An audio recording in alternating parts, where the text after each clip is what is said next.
The following is a recording of a live questions and answers session with Chris McCann that took place on Monday, March 16th, 2015. Hello and welcome in to EBible Fellowship Questions and Answers Time, where you can interact with us with your questions and comments related to the Bible, and we'll try to respond as well as possible by going to the Bible. And so, with our Bibles at the ready, it's now time to turn things over to our speaker, Chris McCann. Good evening, Chris. Good evening, everyone, and welcome to EBible Fellowship's Monday night question and answer program. Tonight, we're going to take a look at the Bible with any questions or comments that anyone may have. And each person is invited to share by contacting us in one of the ways that were just mentioned, and we'll be glad to take your call. And I'll try to respond by turning to the Bible, as the Bible is God's holy word. Okay, well, at this point, we're going to open up the room to our first caller. Welcome to our Monday night question and answer program. Please go ahead with your call. Hi, Chris. Could you please read Ecclesiastes chapter 8, verses 5 and 6, and Ecclesiastes 3, verses 7? Ecclesiastes 8, verses 5 and 6. Whoso keepeth the commandment shall feel no evil thing, and a wise man's heart discerneth both time and judgment. Because to every purpose there is time and judgment. Therefore the misery of man is great upon him. And then chapter 3, verse 17. Yes. Okay. Ecclesiastes 3:17. I said in mine heart, God shall judge the righteous and the wicked, for there is a time there for every purpose and for every work. Because God has revealed both time and judgment to his people, and they share it with the world, is the misery upon man great? Well, yeah, we can see that. Those in the churches, for instance, heard the end of the church age. They heard the time has come. Finally, after almost 2,000 years, the time has arrived where God is judging you. And that was not received very well by the people in the churches. Or then the world heard May 21, 2011 will be Judgment Day. The time has come. And again, very troubling information to the unsaved people of the world. And it's a completely different matter for the child of God, because we have a positive expectation concerning the end of the world, concerning the end of our own life. If we die, to die is gain. And if the world were to end and end our life in this world, well, for the child of God, if we had a basically good life here, it goes from good to great, because now we have a new heaven, a new earth, a new resurrected body, and eternal life, and there's no more sorrow, no sin, no death. Everything becomes super wonderful. And yet, on the other hand, for the unsaved person, they don't look at it that way. They love this world. They want the pleasures of this life. Their treasure is stored up here. And so when they face death personally, or the end of the world is saying your life will be over, this world will cease to exist, and so they view it as the worst sort of tragedy imaginable. My life will end, my riches will be gone, my pleasures will be over, and because they know deep down they're in trouble with God and they must face God for their sin. And as a result, it's all bad. It's all negative. And that's why I was being interviewed on one of the radio programs. And at one point I mentioned, I spoke of the end of the world in a positive way. And the host said something like, well, you seemed, I forget the word he used, but sort of like overjoyed, at the thought of it. And I had to explain, well, of course, there's no joy in the idea that your loved ones or others are going to die, but for the child of God, there is a very positive expectation. We have all kinds of things to look forward to, and that's one of the reasons why the true believer has no problem looking into the Bible concerning this subject matter. As God says in 2 Peter 3, looking for and hasting unto the coming day of the Lord. That's a command of God to his people. Look for it. And so the child of God, well, we delight in it. Sure. Let's see what the Bible has to say. We're excited. We're very much interested. Could it be that we're finally going to receive our new resurrected body and the eternal future will be brought in and we'll have joy forevermore? Who wouldn't be interested in that? Who wouldn't be excited by that? And so the true believer eagerly reads the Bible's information about the end. But you know what? It's not the same for the unsaved because there's misery involved in that idea. And so what they want to do is squelch it, to change the subject, to get the focus off of the end, off of death, off of Judgment Day. And so that's why the unsaved are so susceptible to a doctrine like no man knows the day or the hour. They're wide open, ready and willing and fully eager to embrace that idea. No man knows the day or hour, so let's stop talking about it. No man knows the day or hour, so don't even bring up any thought of a particular date. No, we don't want to think about that. And let's just quickly quote a Bible verse to rid ourselves of the thought, to get away from the doctrine. And now we can see, if you come at me saying that Judgment Day is here or the end of the world is here, I can throw at you really quick, no man knows the day or hour, and then immediately turn my attention back to this world and to my job and my present situation and whatever's going on in my life. And I get my mind off of those other things, those other things I don't want to think about, because deep down there's misery. So the doctrine of no man knows is a perfectly suitable doctrine for the unsaved. And the unsaved are glad to hold on to it. And that's why we have a corporate church.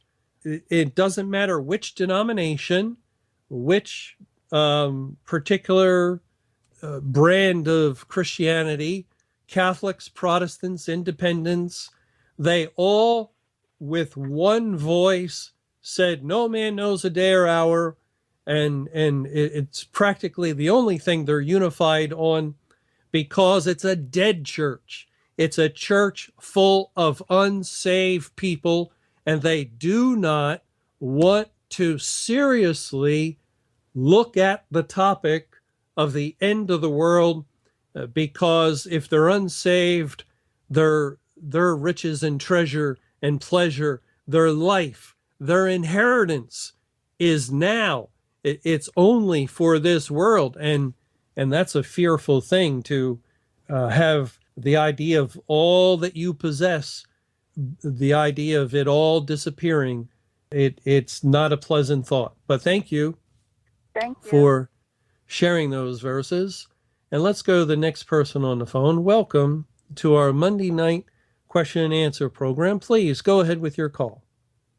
Good evening. Can you go to Genesis chapter 2, verses 16 and 17? Genesis 2, 16 and 17. And Jehovah God commanded the man, saying, of every tree of the garden thou mayest freely eat, but of the tree of the knowledge of good and evil thou shalt not eat of it. For in the day that thou eatest thereof, thou shalt surely die. Okay, my question is, Adam was created on the sixth day, and he was the first of mankind. And the seventh day, God has ended his work. And the Jewish feast, Tishrei, is the first day, seventh month. And I was wondering, does that have to do anything with Adam or mankind? 7 is the perfect fulfillment of God's purpose. Yeah, the seventh day is the Sabbath day. That's how God created the world. He worked 6 days, and the seventh day he rested. And it's amazing. Here we are, thousands of years into the history of the world, and we live in such a skeptical world full of atheists and agnostics, and I think every one of them lives their life according to the 7-day week. They go to work on Monday and work through Friday and have weekends off, but it's every 7 days. The cycle continues, and it's the cycle God instituted. That's where the week comes from. And he instituted at the very beginning. I don't see how that relates to the likely end of the world on October 7th. October 7th will be a Wednesday, which is the 4th day of the week. And that may be significant because the number 4 points to the furthest extent of what's in view. And there's many 4s associated with the 1600-day period. But that day, October 7th, in the Hebrew calendar, would be the 23rd day of the Hebrew 7th month. So it's far from the first day of the 7th month. So I don't see any relationship there. Oh, okay. Thank you. You're welcome. Thank you for calling and sharing. And let's go to the next person on the phone. Welcome to our Monday night question and answer program. Please go ahead with your call. Thank you for taking my call. I had one comment on tonight's lesson, and in Matthew 22, verse 11, we have to be right, because every other end time scenario has the wedding feast in heaven, and you can't have anybody in heaven without the right garment, the garment of Christ. So it has to be now. I think that is a huge proof that we're right in the position that we are holding from the Scriptures. Well, that's a good observation. That here the King, who is God, is coming in to view the guests, and he does see a man without a wedding garment, and so there is. You're right, that can only happen on the earth. You can't have unsafe people going up to heaven in some kind of mistaken way, and then God say, "Oh, you shouldn't be here."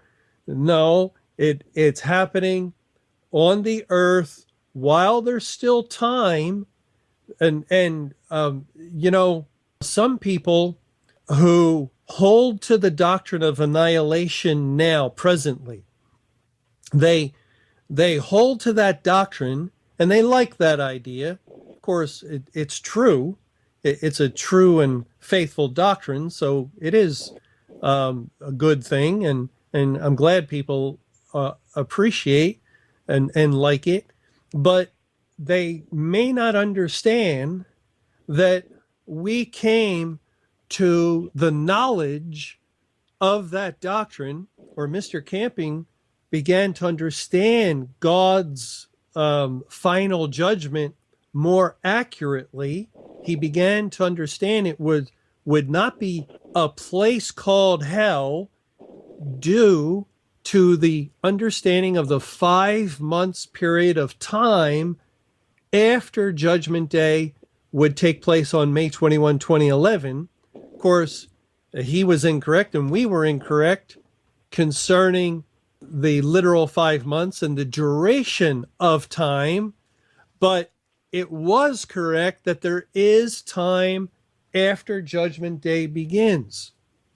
And that understanding provided an explanation for so many Bible verses that indicate an ongoing period of wrath. They're tormented day and night, as it says in Revelation 14, or here in Matthew 22, where the king comes in to inspect the wedding guests. Well, okay, there's a period of time after Judgment Day begins for this inspection to take place, and just all kinds of other verses that seem to indicate and do that man is suffering for some time. It's never specific, but for some time. And now, when people in ministries reject the idea of May 21, 2011 as the beginning of Judgment Day and go back to the teaching that Christ will come and that'll be it. He'll come on the last day, and then the world will end all at once on that day. Well, it doesn't allow for explanation to Mark 13:24, in those days after that tribulation, or the verses that indicate the unsaved are tormented day and night unto eternity. It doesn't have any answers for this weeping and gnashing of teeth and when that takes place.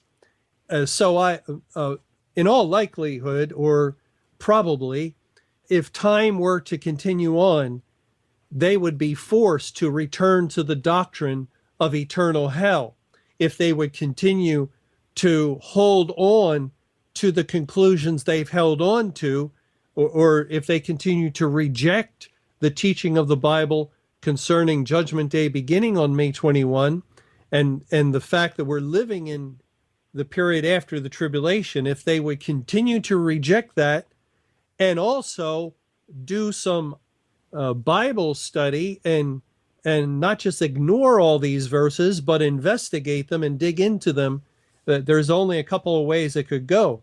Either, if you're going to hold on to the doctrine of annihilation, you must conclude there is time after Judgment Day begins for the language of the Bible, the punishment of the wicked to take place.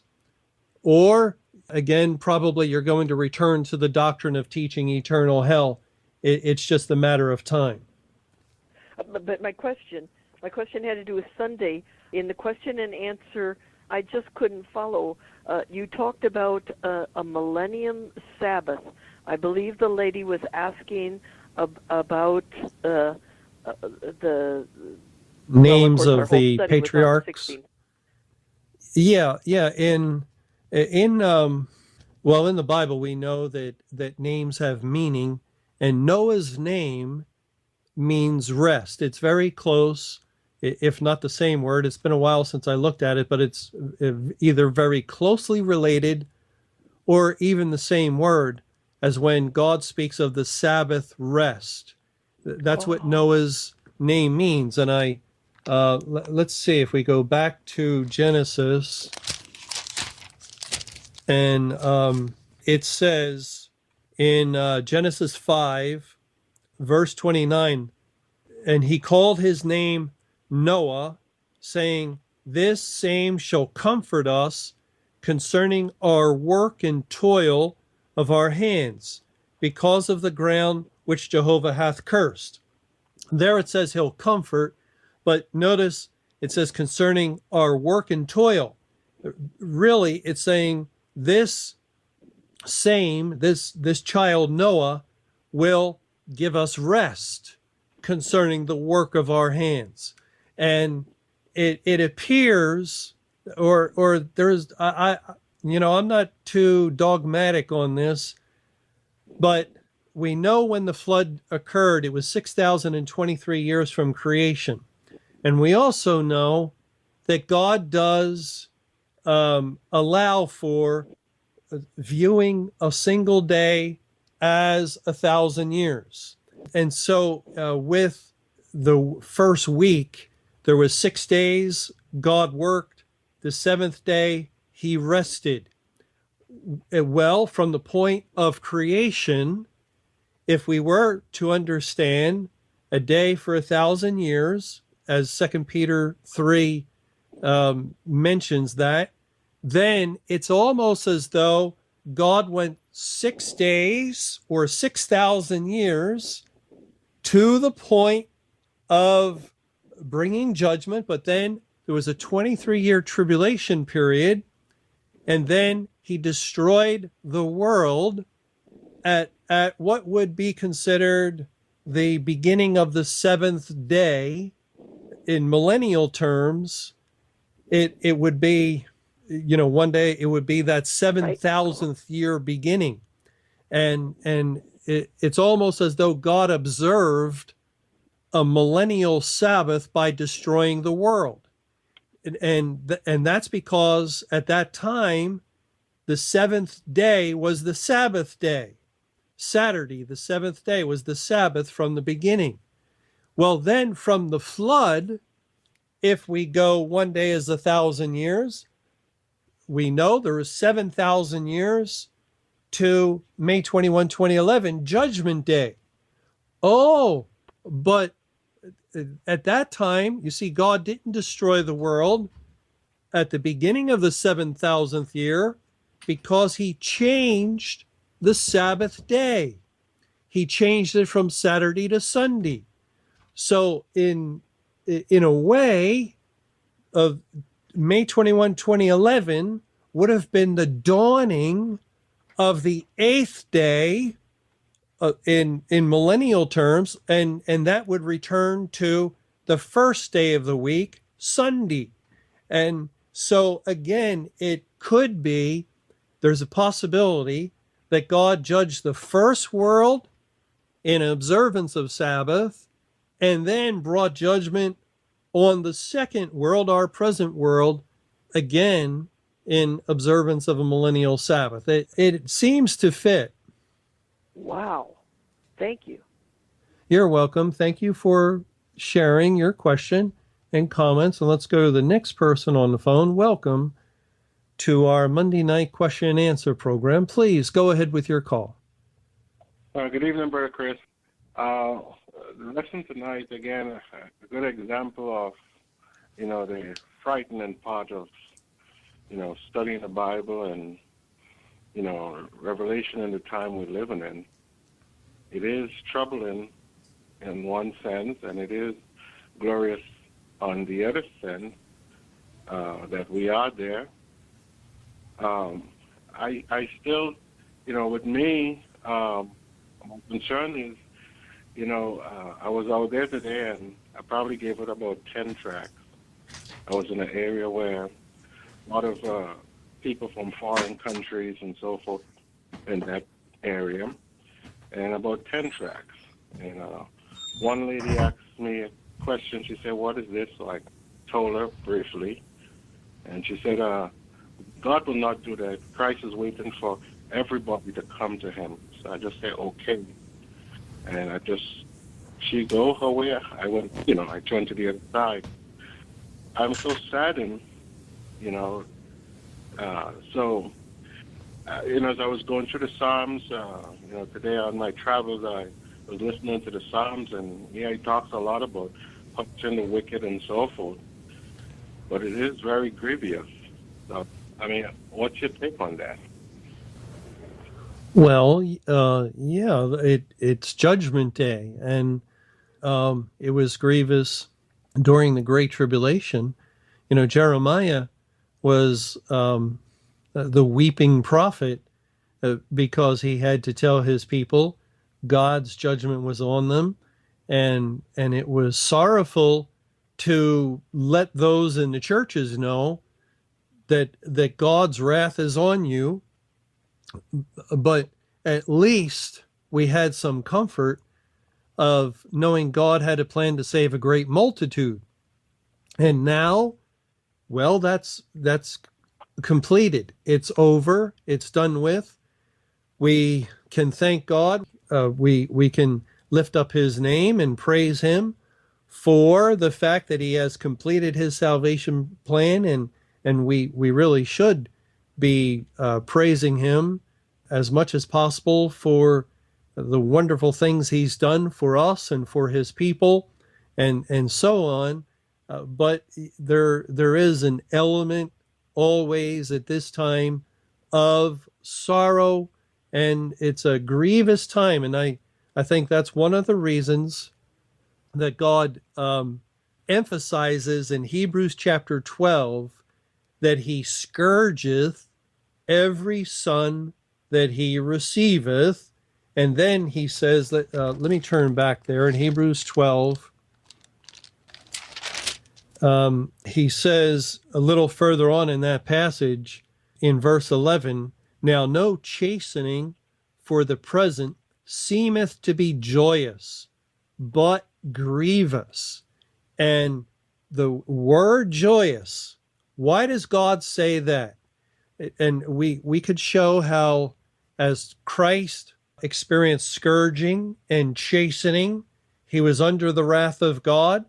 We are to follow his example. That Christ first had to be scourged. He had to experience the wrath of God from the foundation of the world in order to be declared the Son of God. You see, no, God doesn't receive any son unless he chastens and scourges them first, starting with Christ, who became the Son of God. Now here we are, the body of believers, living on the earth in the time of judgment, spiritually in a figure. We are being chastened and scourged. We are appearing before the judgment seat of Christ, and it's a very grievous time. We're following the example of Christ, and as we would come out of this time period, at the conclusion of it, we will be lifted up and received as sons who have likewise gone through the chastening process of a judgment, and in this case, a manifestation of the judgment.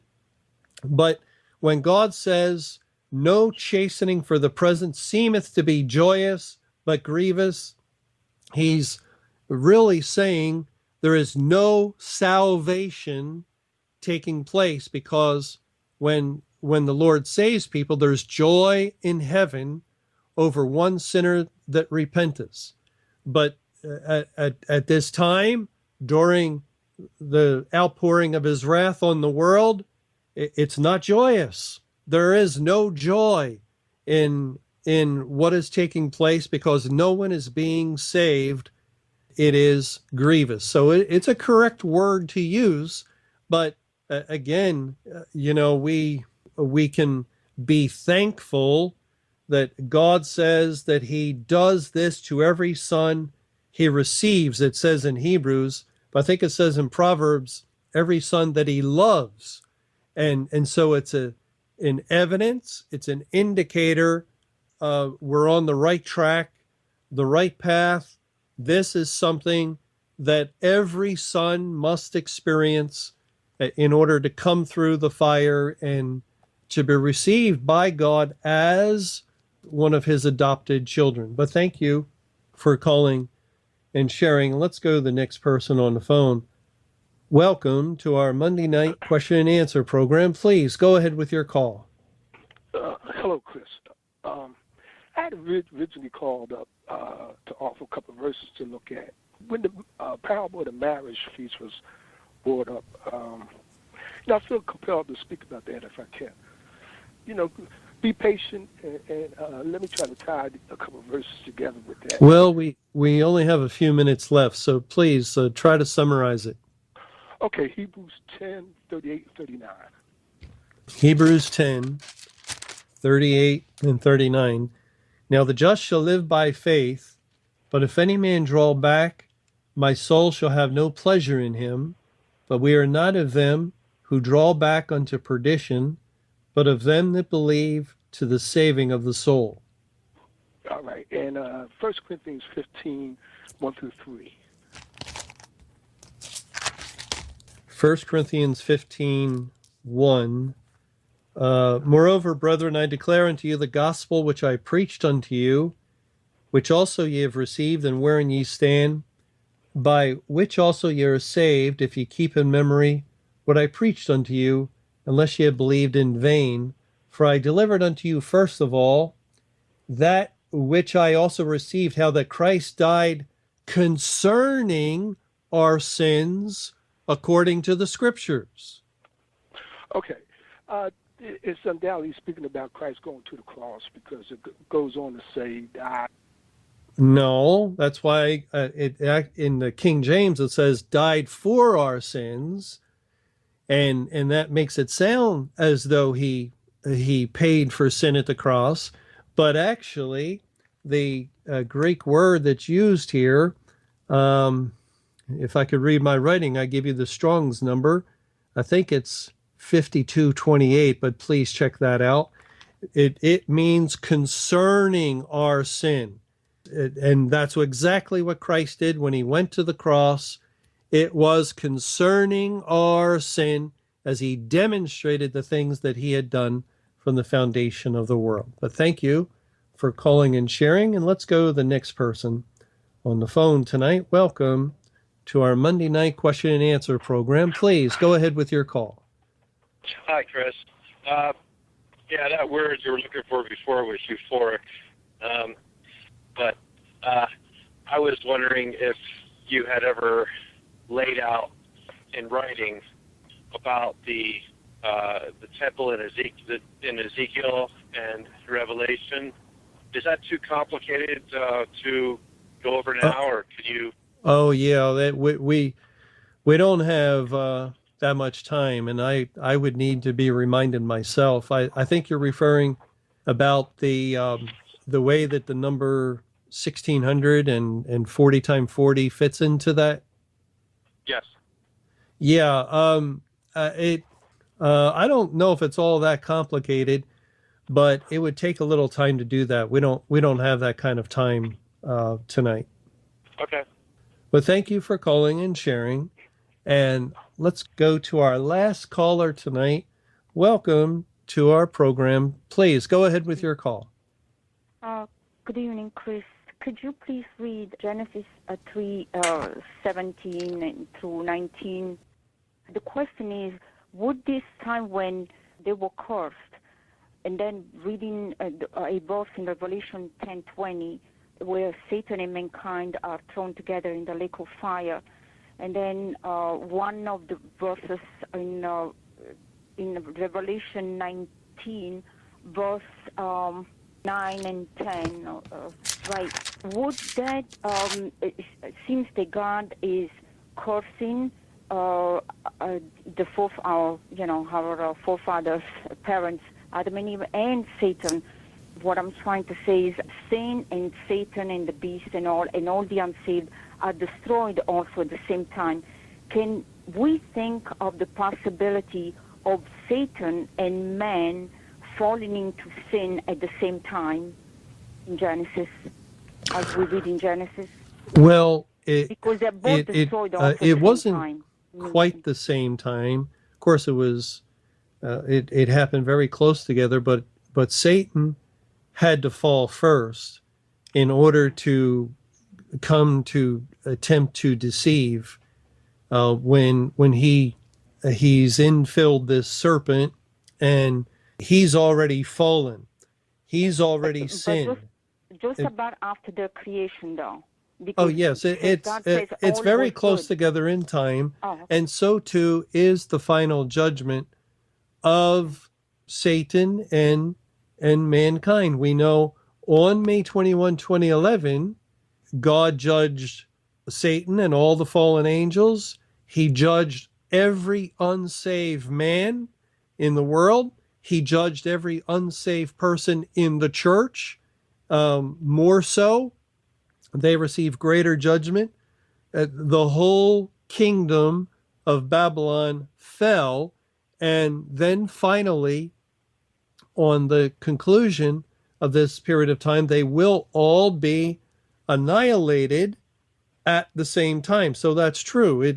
You can't separate Satan and man at this point, because once Satan overcame man by deceiving him, then man became subject to Satan, and Satan ruled over him. And that's the whole idea. When you defeat an enemy king, you kill the king, but you also have to kill his army and defeat his army. And that's what God has done. And that's why in Revelation 19, we read of Satan, and it says in verse 19 of Revelation 19, I saw the beast and the kings of the earth and their armies gathered together to make war against him that sat on the horse and against his army.